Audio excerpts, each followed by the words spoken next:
All right, it's criminal intent. I've been in handcuffs twice. The first time involves a really nice armed reservist and a really, really angry panda bear. I'm going to tell you about the second time.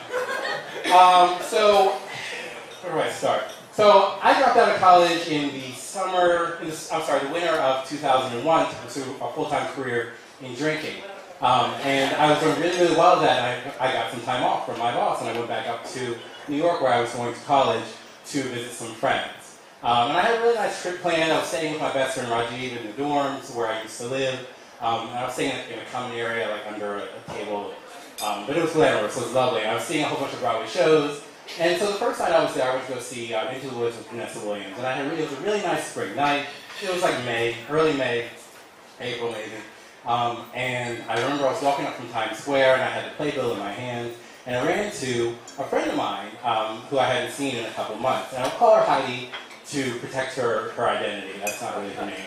But she had this sort of Heidi air about her, like rosy cheeks and pigtails. And she was wearing this nice, really, like, sort of nice off-white sweater. And we're talking, we get to this bus shelter as we're walking up the street. And she sees a poster for the new Spider-Man, or the first Spider-Man movie. And she's like, John's birthday party is tomorrow. John was a friend of ours. He would love this poster. And instead of saying to her, like, you're rich, bitch, go to a poster store, I was like, oh, well, let's take it. So she goes to the side and starts trying to rip it off, like, rip it open, and I'm at the top trying to pull it out. And, like, seriously, like, 30 seconds go by, and a paddy wagon and 2 police cars pull up. Now, at this point, in the Upper West Side of New York, there was a rash of, like, elderly killings. I don't really know. I read in the newspaper. I remember thinking, like, there's a serial killer on the loose, like, killing old people, and there's a paddy wagon and 2 police cars out here for Heidi and me.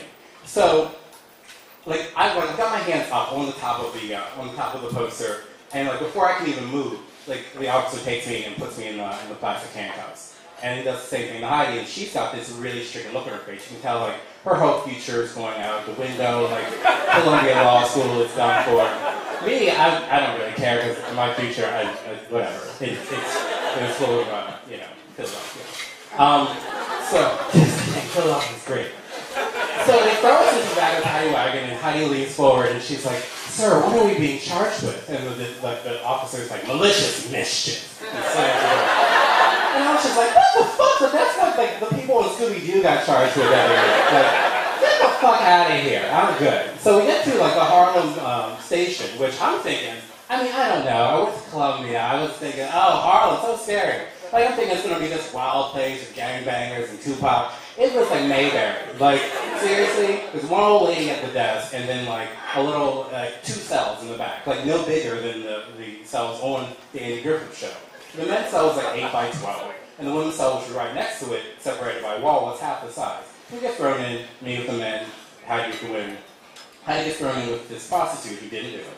Before that, they take our mugshot, and I don't, like, it's like a license. I don't know, like, with a smile, or or whatever, and they take our belts and our shoelaces, and they're like, I was like, why? They were like, so you want to hang yourself, and I was like, Jesus Christ, what is going to happen to me in here?